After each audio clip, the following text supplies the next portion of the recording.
planet. There are places so vast and extreme that maintaining ancient traditions, such as sharing wives with travelers, hiding academies where women are trained to become the best lovers, or being the country with the highest number of single women in the world becomes a reality. Get ready to learn more about Russia, one of the most extreme, wild, and fascinating countries, with terrifying forests, cities that disappear under the snow, and villages where living in temperatures below 50 below zero is normal, to the point that some mothers let their babies sleep on the street to make them stronger.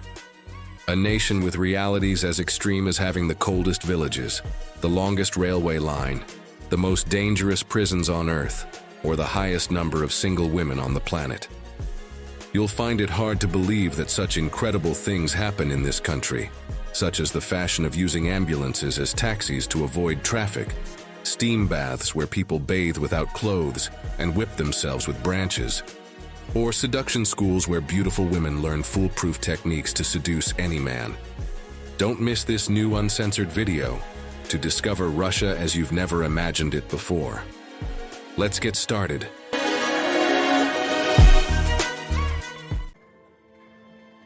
To learn more about the most remote, wild, and amazing places and traditions in Russia, as well as its most incredible curiosities, it's a good idea to start by briefly discovering the geography and recent history of this incredible country. This will make it easier to understand the incredible reality of regions such as Siberia and its terrible prisons known as gulags, towns such as Oymyakon, recognized as the coldest place on Earth, or regions such as Chukotka, a place full of Eskimos who maintain ancient traditions as surprising as sharing wives with foreign visitors and tourists. Russia is the largest country in the world and spans 2 continents, Europe and Asia, covering a total area of approximately 17 million square kilometers. It borders 16 countries, including Finland, China, and North Korea, reflecting its vast territorial extension. Its geographical location gives it a climate diversity that is unique in the world, ranging from the Arctic regions in the north to the subtropical zones in the south. Because of this, the temperature in Russia at different times of the year varies more than anywhere else in the world, ranging from minus 67 degrees Fahrenheit degrees Celsius to over 45 degrees Celsius. Speaking of cold, there is a village called Oymyakon that is considered the coldest place on the planet, having recorded temperatures below minus 67 degrees Celsius. This village is so extreme that so are its life and realities, as you will now see. For example, in Oymyakon, people do not turn off their cars in winter, because if they do, it is very likely that they will never start again. Because of this, residents keep their engines running for hours, even while shopping or visiting. Fuel itself can crystallize at these temperatures, which is why many vehicles are parked in underground garages or covered with thermal blankets to keep them running. Water and pipes are also a challenge for the people of Oymyakon. There is no underground sewer system in this village, because the ground remains permanently frozen. Houses use outdoor latrines, and residents collect frozen water from nearby rivers, which they then have to melt inside their homes in order to use it for cooking and hygiene. The local diet is also designed to withstand the extreme cold, which is why the inhabitants consume almost exclusively meat, fat, and raw fish, foods that provide warmth and energy. In this place in winter, the sun barely rises, offering only 3 hours of daylight, while in summer, the opposite occurs. The midnight sun illuminates the village for most of the day. Clothing is another essential element of survival. The inhabitants cover themselves with reindeer, fox, and horse skins, as synthetic clothing becomes stiff and breaks at minus 60 degrees Celsius. Breath freezes on the eyelashes, and talking outdoors for several minutes can cause skin burns. Even education has to adapt to the extreme cold. Classes are canceled only if the temperature drops below minus 52 degrees Celsius, and until then, children walk or sled to school, completely covered in thick furs. Oymyakon's isolation is extreme. This village is 930 kilometers from Yakutsk, the nearest city, and roads can be closed for weeks due to snowstorms. With a population of just 500 inhabitants, Life in this place is a constant balance between survival, adaptation, and surreal beauty. A common reality in this beautiful country that also has a lot to do with the fact that, due to this extreme climate, and to prepare its population, especially in these regions, Russia has a unique practice that will surely surprise you. Many Russian parents in these areas often leave their babies outdoors for long periods of time, even in the middle of winter, to get them used to the cold. In this way, these parents usually wrap their babies up warmly and place them in strollers outside shops or premises while they shop or run errands so that they can sleep or rest in contact with the cold air. This custom is based on the belief that controlled exposure to low temperatures strengthens children's immune systems, making them more resistant to disease and better prepared to cope with the country's harsh climate. This amazing climatic diversity also translates into a rich variety of landscapes, ranging from frozen tundras in regions such as Siberia to dense taigas and fertile agricultural lands. Despite its enormous territorial extension, Russia's population is estimated at around 146 million people, making it one of the most populous countries in the world, although its population density is one of the lowest globally, with only 8 inhabitants per square kilometer. This is due to the concentration of the population in the western regions of the country, especially in the European part, where cities such as Moscow and St. Petersburg are located, while vast areas in Siberia and the Far East remain sparsely populated. A fascinating and striking fact that you may find interesting is that Russia is considered the country with the highest number of single women in the world. Apart from all the natural and cultural beauty you are discovering, a good part of this beauty is reflected in these women, as Russia is recognized worldwide as one of the countries with the most beautiful women. And this is backed up by the constant success of Russian women in numerous international beauty contests. But more than their beauty, there is an overwhelming statistic that highlights one of the biggest attractions for tourism in the country, as Russia is considered the country with the most single women in the world. Various censuses show that the number of women in Russia is much higher than the number of men residing in the country. There are 73 million men registered for every 84 million women. In other words, there are more than 11 million more women than men. This gender inequality has led a large part of the female population to consider leaving the country in search of relationships. An interesting fact about Russian women is that they like to dress elegantly, regardless of whether they are going to the bakery or taking out the trash. For them, it is always important to be well-dressed and wear makeup. This is one of the mottos of Russian women, as they believe it is necessary to attract attention with their appearance and elegance so that their inner beauty can be noticed. This style, beauty, and inequality between the number of men and women leads many Russian women to study at private seduction schools to find what they consider high-value men, even going so far as to take private courses that are obscure and controversial, specializing in the art of intimate human relationships. This is something that few people know about but surprises many, and that is that in Russia, especially in urban cities such as Moscow, there are numerous seduction courses where women pay to learn social skills, flirting techniques, style, image, and communication. These classes, known as seduction classes, focus on teaching participants how to present themselves, how to hold engaging conversations, how to manage their personal style, and how to project confidence and sophistication. If you want to learn more about this surprising reality, we recommend watching Alina Rudnitskaya's documentary, School of Seduction, which examines the lives of 3 Russian women who sign up for these courses with the intention of attracting wealthy men, improving their social status, or achieving personal security in a context where job and social opportunities can be very limited for these young women. Within this context, the press has popularized the term Gold Digger Academy, referring to certain schools or courses in Moscow where specific tactics for interacting with wealthy men are taught. These programs combine image and style education with conversation, etiquette, and relationship management techniques, seeking to integrate participants into high-income social circles.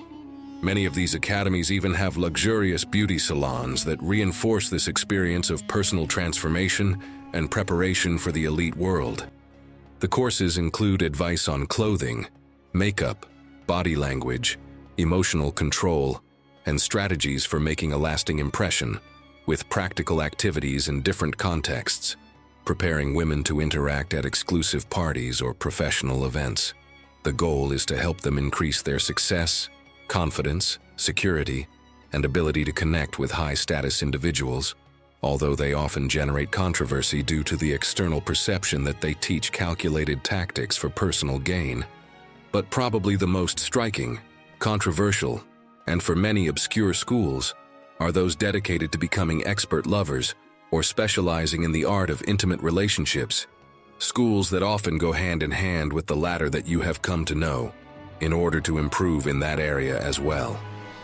These private academies focus on helping women develop skills to be considered highly desirable partners, improving their confidence, emotional communication, and understanding of intimate and romantic dynamics. These schools, sometimes called erotica classes, teach techniques of refined seduction, subtle flirting, intimacy management, and deep emotional communication. Although the subject may seem controversial, students not only practice intimate interactions, but also body language, emotional expressions, and active listening skills, all within a safe and structured framework. Women's motivation for attending these academies is closely linked to gender inequality and the difficulties of life in Russia. The high proportion of young women compared to economically stable men in cities such as Moscow creates a competitive environment where beauty, education, and sophistication are perceived as strategic tools for ensuring emotional, social, and financial security. This partly explains why these academies have grown so much in recent years, with hundreds of students enrolling each semester, seeking to perfect skills that are not always learned in other types of schools. Interestingly, some of these academies include modules on culture, travel, art history, and psychology applied to relationships, reflecting an approach that goes far beyond physical appearance or intimate life. The idea is to train women to be able to function at different levels of human interaction. Many of them notice improvements in their self-esteem, interpersonal communication, and decision-making skills. For many of them, these schools, far from being simply a curiosity, are an adaptive response to the social and economic dynamics of today's Russia. This diversity between men and women in Russia has a lot to do with the recent past of the largest country on the planet. Knowing its history is essential to better understand the current reality of Russia, a country that has undergone great transformations over the centuries.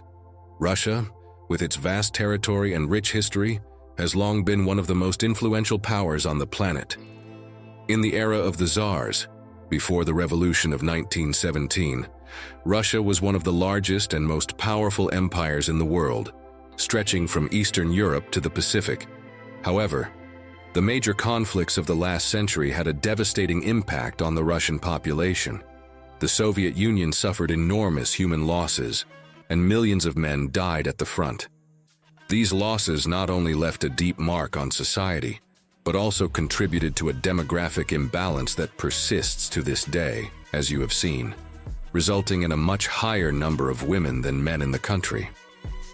In the late 1980s, the collapse of the Soviet Union ushered in a new era for Russia, marked by profound political, economic, and social changes.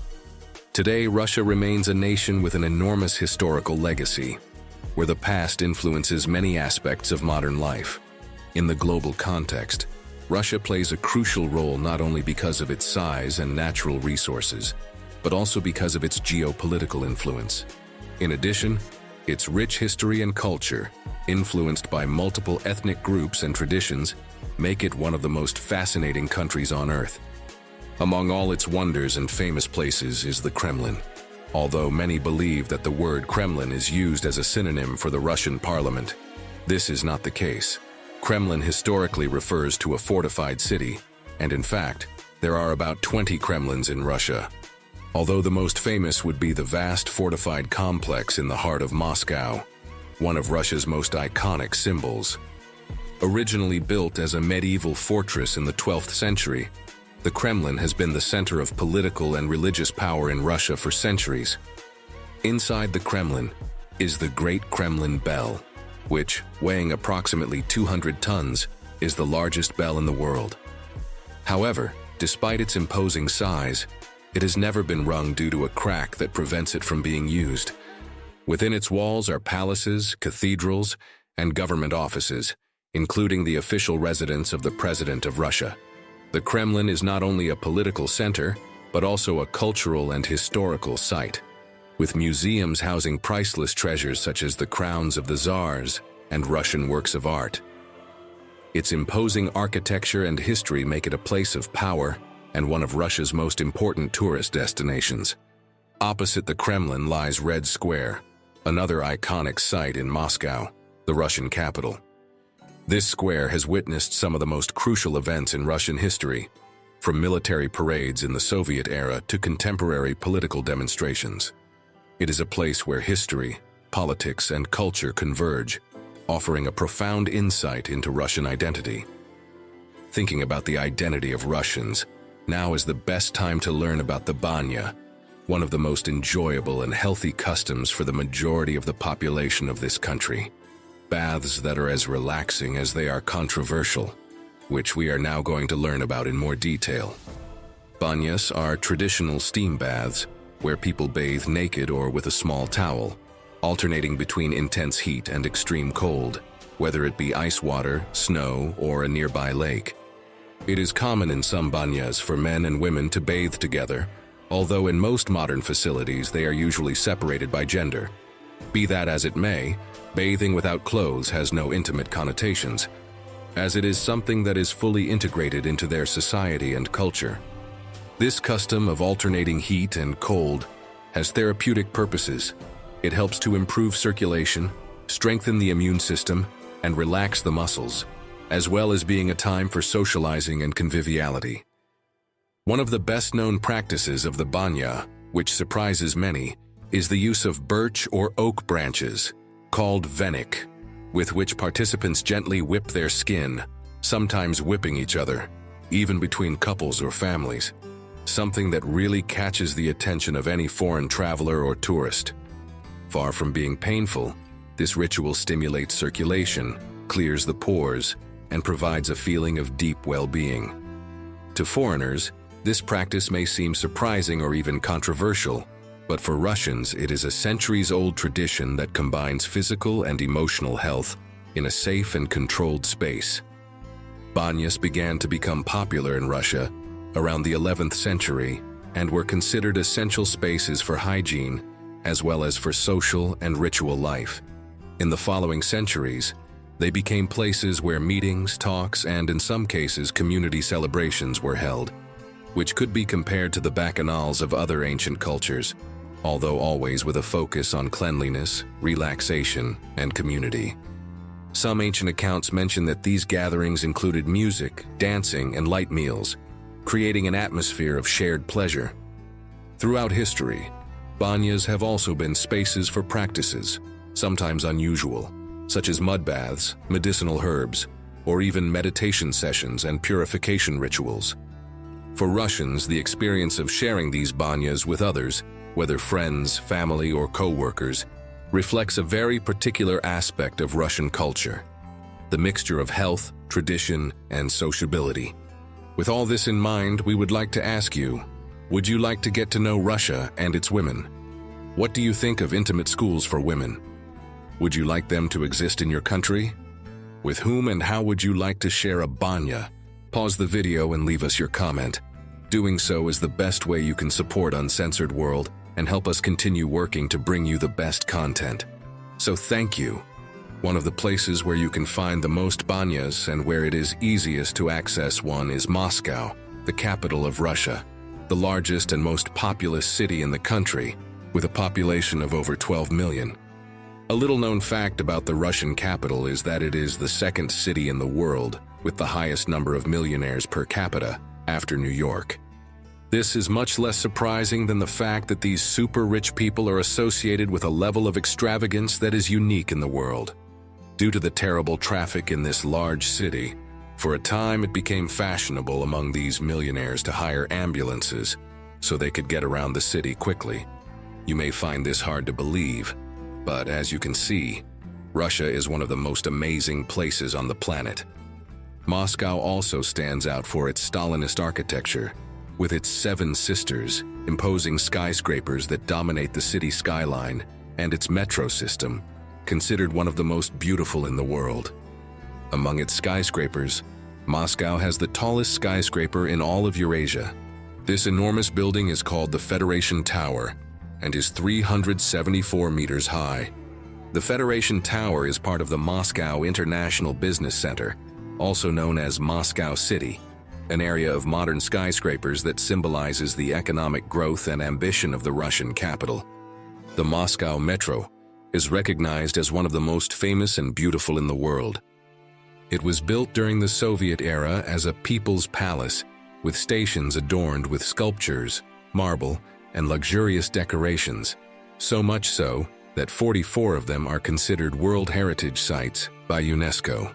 The metro transports more than 10 million people a day, with a network that has expanded since its inauguration in 1935 to reach 340 kilometers and more than 200 stations, making it the 5th longest metro in the world. In addition, during World War II, its stations served as air raid shelters, and some were designed to provide protection in the event of nuclear attacks. When it comes to carriages, trains, and railway lines, Russia is world-renowned for having the longest railway line on the planet, the trans-Siberian Railway. This impressive route stretches 9,289 kilometers from the city of Moscow to Vladivostok on the Pacific coast. The line is so enormous that the trans-Siberian crosses 8 time zones, crosses 16 major rivers, including the Volga and Amur, and passes through vast regions ranging from the European plains to the Ural Mountains and the Siberian steppes. The entire journey takes approximately 7 days without interruption and offers breathtaking views of diverse landscapes, from boreal forests to crystal-clear lakes such as Lake Baikal, the deepest on the planet. The region of Siberia, where this enormous railway line ends and which contains the beautiful Lake Baikal, is probably one of the most extreme and difficult places to live on the entire planet. A region where you will soon discover the coldest village on the planet. But that doesn't mean it's not a habitable and inhabited place, with mysteries and realities so fascinating that they make this a unique destination and place in the world. Siberia is world-renowned for its vast natural landscapes, extreme climate, and unique history and culture, due to its location in one of the most remote corners of the planet.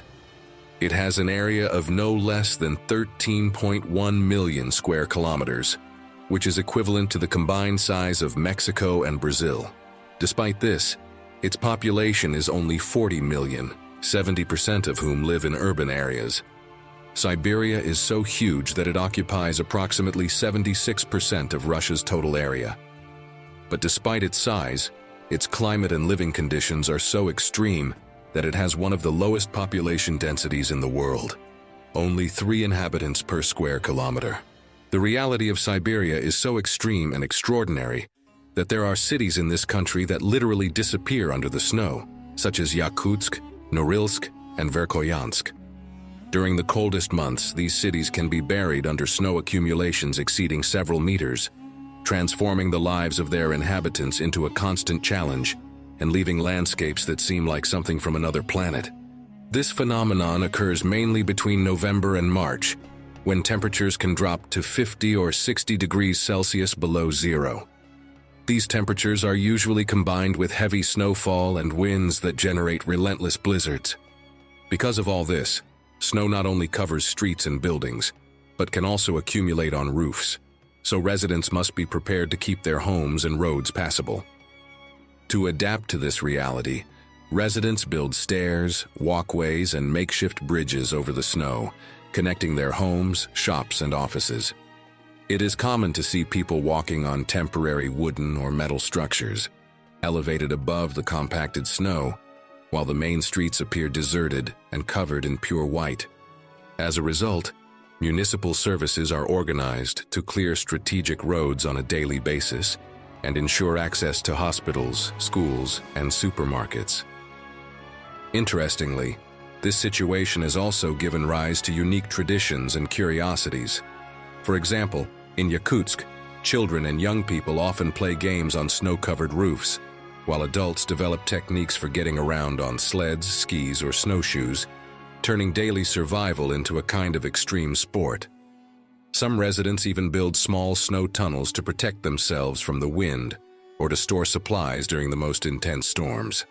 The extreme snow and cold also affect architecture. Many houses in these cities are built raised on wooden stilts to prevent permafrost and snow from damaging the structures. Windows are usually smaller and double-glazed, and roofs are very steep so that snow slides off easily.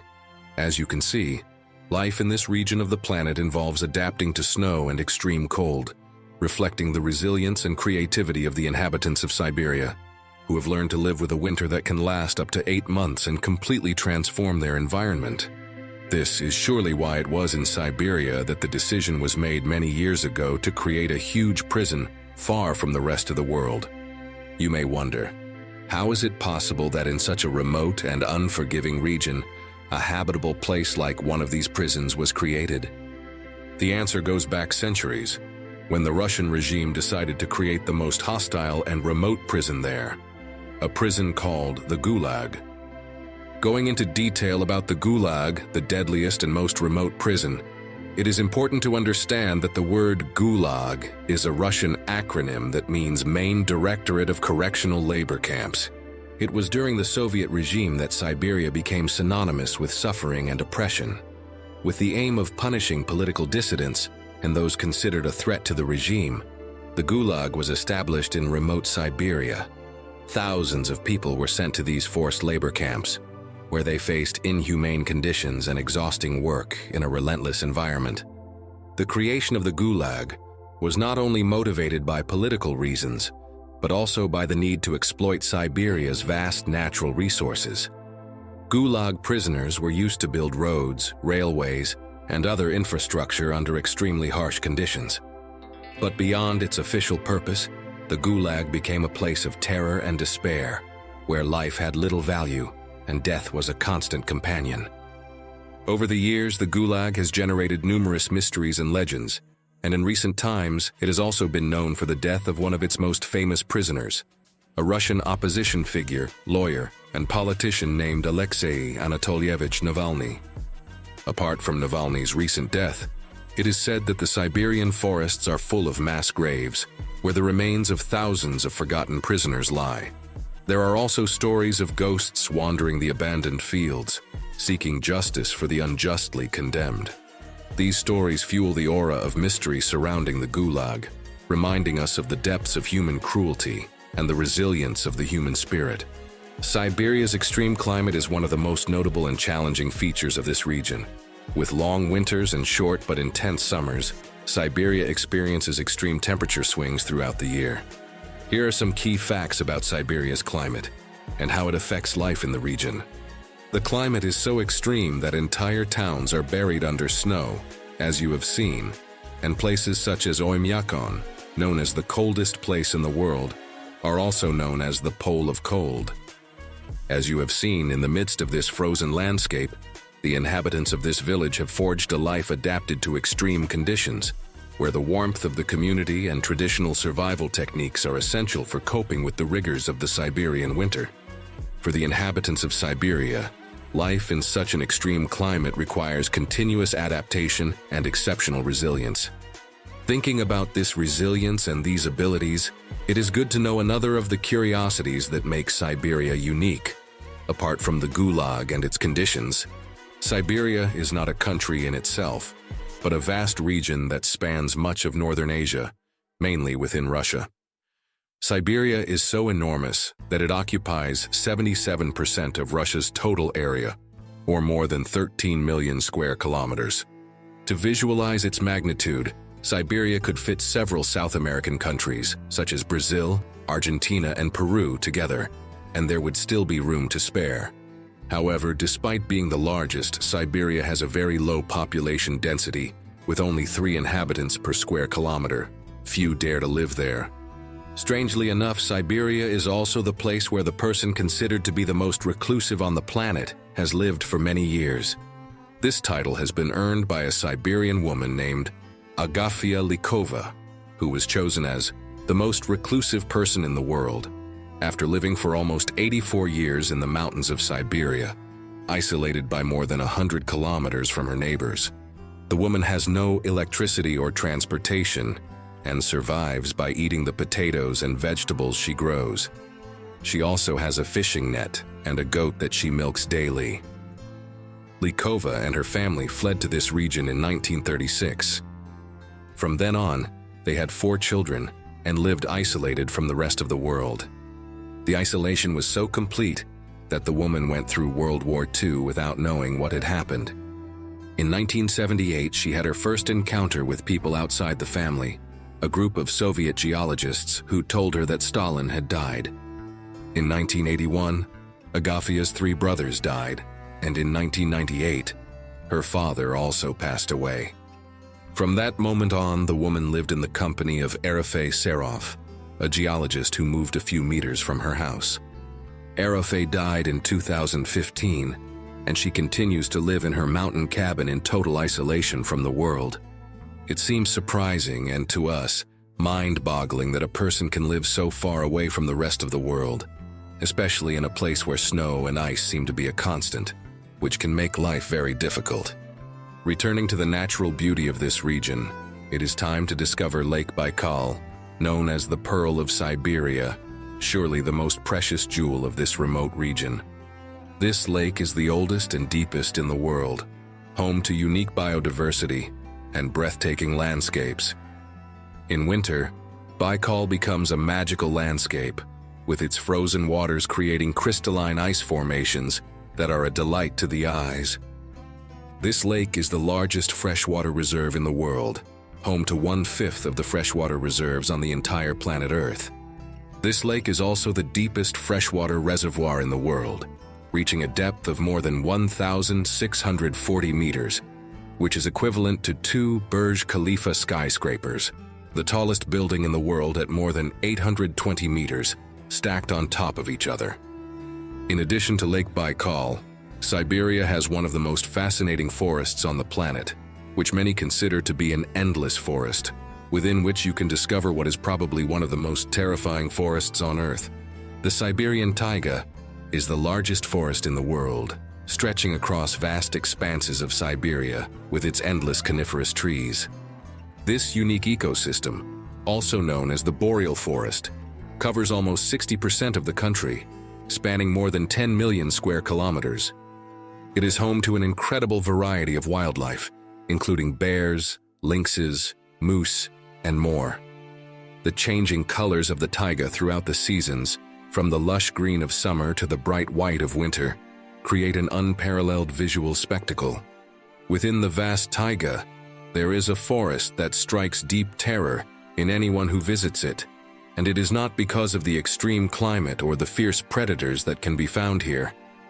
It is a place known for its large number of dead trees, many of which remain standing for decades, creating a ghostly and eerie landscape.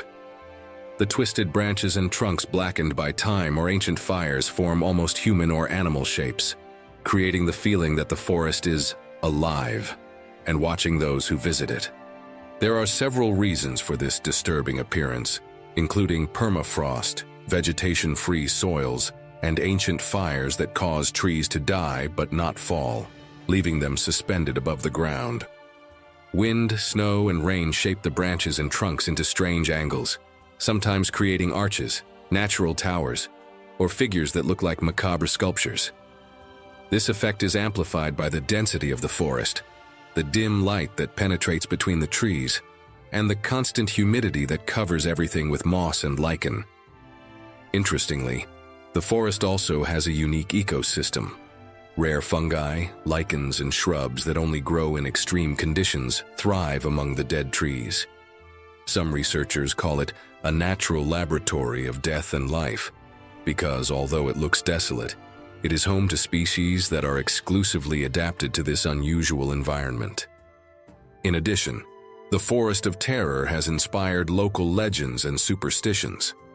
It is said that those who enter without respect can easily get lost, as all the paths look similar and orientation becomes difficult. Some ancient tales speak of forest spirits or invisible presences, probably fueled by the natural fear caused by this strange and eerie environment. And speaking of eerie places, now may be the best time to visit the Chukotka region, probably the coldest and most remote inhabited region on the planet. A place with curiosities as extreme as those of its Eskimo inhabitants, who maintain intimate relationships without removing their clothes, and even share wives among the men of the community or with visitors, in an attempt to survive as a species. A region where the cold can be so intense that couples prefer to have sex without taking off their clothes during the harshest months, and where, due to the frozen ground and permafrost, the deceased are often kept in garages or basements until summer arrives, and they can be buried. As you will now understand, the Chukotka region is probably the place where man encounters the limits of the earth and of survival. A place shrouded in legend and mystery, where the wild nature means that only the most resilient can live.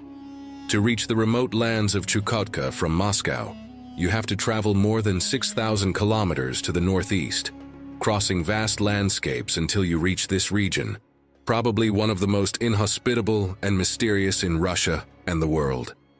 In this area, where the Arctic wind blows with relentless force and temperatures can drop below 50 degrees Celsius below zero, the land is in a state of perpetual glaciation.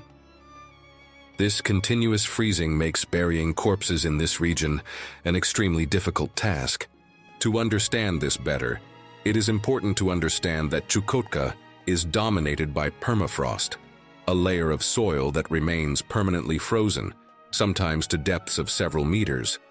This frozen ground is so hard that digging graves in it is virtually impossible without heavy machinery, and in many areas, even that technology is not enough. Permafrost has led the population of this region of the world to adopt alternative methods for handling their deceased. For centuries, some communities have built crypts above ground, or elevated structures where bodies are placed in coffins that remain out of direct contact with the frozen earth.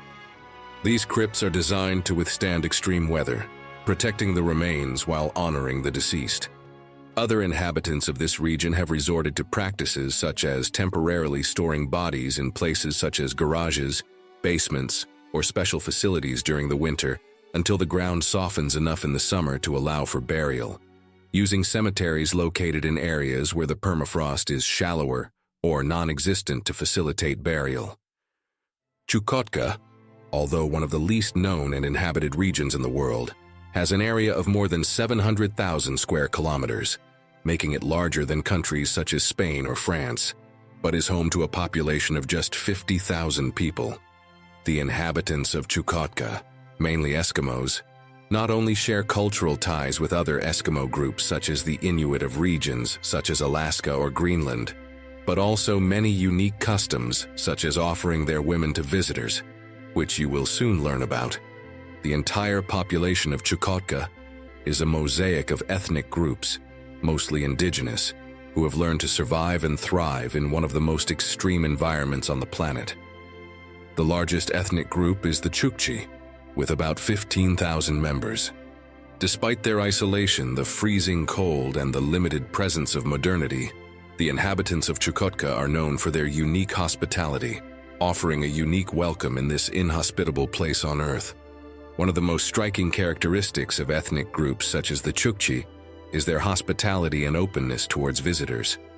Foreigners, tourists, or visitors are welcomed with the warmth characteristic of the region, offering them abundant food and drink, and sometimes accommodation in their traditional yarangas, structures designed to withstand extreme cold, accompanied by the hospitality and affection of their women. This welcome not only reflects their kindness, but also their willingness to share their life and culture, and even more adaptive reasons that you will now learn about in more detail. Life in this region also includes a surprising flexibility in matters of marriage, where interaction with visitors of other nationalities is not uncommon. And Chukchi women, knowledgeable about their traditions and abilities, can show an amazing sense of independence and openness to new experiences. These Eskimo women, according to their traditions, are accustomed to being so hospitable to visitors that they often share their beds with strangers and tourists, always with the consent of their husbands.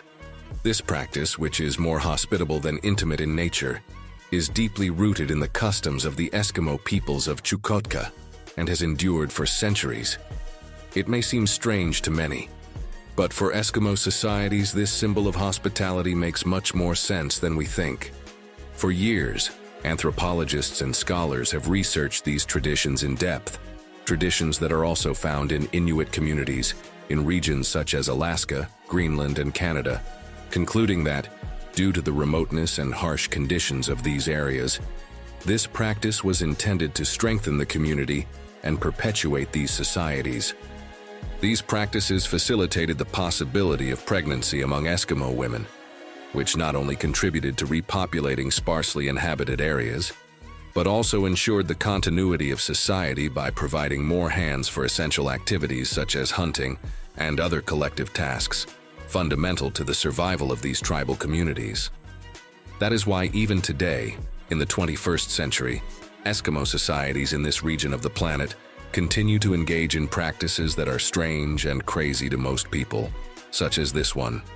As you can see, the geography and extreme climate of this region have led the inhabitants to adopt surprising customs such as these, even when it comes to intimate relationships. In Chukotka, it is also common for couples to have intimate relations without removing their clothes due to the relentless cold. This practice is due to the need to preserve body heat in an environment where exposure to cold air, even for brief moments, can be dangerous. Traditional clothing is specifically designed for these conditions, with strategic openings that allow for intimate contact without losing protection from the cold. In addition to Chukotka, there are other truly amazing places in Russia, and probably the most beautiful and fascinating is the Kamchatka Peninsula, located in the far east of the country. A true natural paradise full of contrasts and geographical wonders. This remote corner of the country offers a fascinating mix of active volcanoes, bubbling geysers, rugged fjords, and relaxing hot springs. Its landscape attracts adventurers and nature lovers in search of a unique experience, where wild beauty and tranquility are in perfect harmony. Kamchatka is a privileged destination for those who want to explore the wild beauty of the natural world. With a dozen active volcanoes, some of them covered in snow for much of the year, the volcanic landscape offers breathtaking views and opportunities for hiking and exploration. Geysers, which erupt from the hot earth, add a surreal touch to the environment, while hot springs provide a warm and relaxing retreat after a day of exploration in this rugged terrain. In addition to its impressive geography, Kamchatka is also home to a surprising Buddhist presence, with a small but significant Buddhist community. This community, largely made up of descendants of migrants from nearby Mongolia and Tibet, has established temples and monasteries in the region. These sacred spaces offer an oasis of spirituality and calm amid the wild and lush landscape of this incredible country. A country so vast that it is the place in the world with the greatest number of time zones, hosting up to 11 different time zones, which means that when it is noon in cities such as Kaliningrad, it is already midnight in regions such as Kamchatka. We hope you have enjoyed discovering Russia, one of the most inhospitable and wild regions on the planet, but also one of the most beautiful and mysterious, learning about traditions and curiosities that would leave more than one person speechless. If you've made it this far, you're probably interested in understanding how to get there and enjoy this fascinating country to the fullest. A country where, apart from its impressive natural and urban beauty, there are also other attractions such as its prices, as some regions of Russia are considered among the cheapest on the planet, making travel here accessible even for those looking to do so without spending large sums of money. To get to Russia from America, the main routes are to Moscow or St. Petersburg, with frequent stopovers in European cities such as Frankfurt, Amsterdam, or Istanbul. Direct flights are rarer and tend to be more expensive, but there are multiple connections from Europe. For tourists arriving from other countries, a visa is usually required. For example, US citizens require a visa to enter Russia. The cost of a single entry visa is $160. European Union citizens also need a visa to enter the country. In this case, the cost is usually around $100. It is recommended to apply for a visa well in advance, as processing times can vary, and it is also essential to have a passport that is valid for at least 10 years, at least 6 months after the planned date of departure from Russia. Getting around Russia requires planning due to its size. To cover long distances such as from Moscow to Kamchatka or from St. Petersburg to Siberia, flying is practically mandatory. The trans-Siberian Railway offers a unique experience traveling through the vast steppe and Siberian forests. There are trains that connect Moscow with Vladivostok in approximately 7 days and shorter routes to Irkutsk, Novosibirsk, or Oymyakon. In large cities, the Moscow or St. Petersburg metro is efficient, inexpensive, and even touristy due to its architecture. Costs in Russia can be very low, especially when compared to US dollars. Dinner for two in an average restaurant costs around $20 US.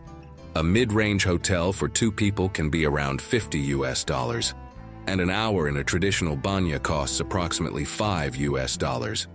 There are extremely cheap regions such as Eastern Siberia, Yakutia, or the far north, where daily life is affordable due to the low cost of local food, transportation, and accommodation. Russia is relatively safe to travel alone or with others. As in any large country, it is advisable to take basic precautions, avoid isolated areas at night, and keep an eye on your belongings on public transportation. Excursions to remote places such as Kamchatka, Siberia, or Oymyakon require logistical planning, hiring local guides or specialized agencies, and budgeting for internal flights, accommodation, and food. Rates vary depending on the season and distance. A visit to Oymyakon involves transportation in a vehicle equipped for ice and extreme temperatures, local guides, and accommodation in guest houses with prices ranging from $100 to $300 per day, depending on the type of service. Traveling in Russia combines the beauty of extreme natural landscapes, historic cities, unique culture, and relatively low costs, allowing visitors to enjoy unforgettable experiences from the Trans-Siberian Railway to traditional banyas and the frozen landscapes of the far north with relative safety and options for all budgets. If so, don't forget to leave us a comment telling us what surprised you most about Russia and give us a like. You know that doing so is the best way to support Uncensored World in continuing to work to bring you interesting videos like this one every week. And don't miss the video that follows this one to continue enjoying the wonders, mysteries, and curiosities that make this beautiful planet called Earth unique. Click on it. You're going to enjoy it.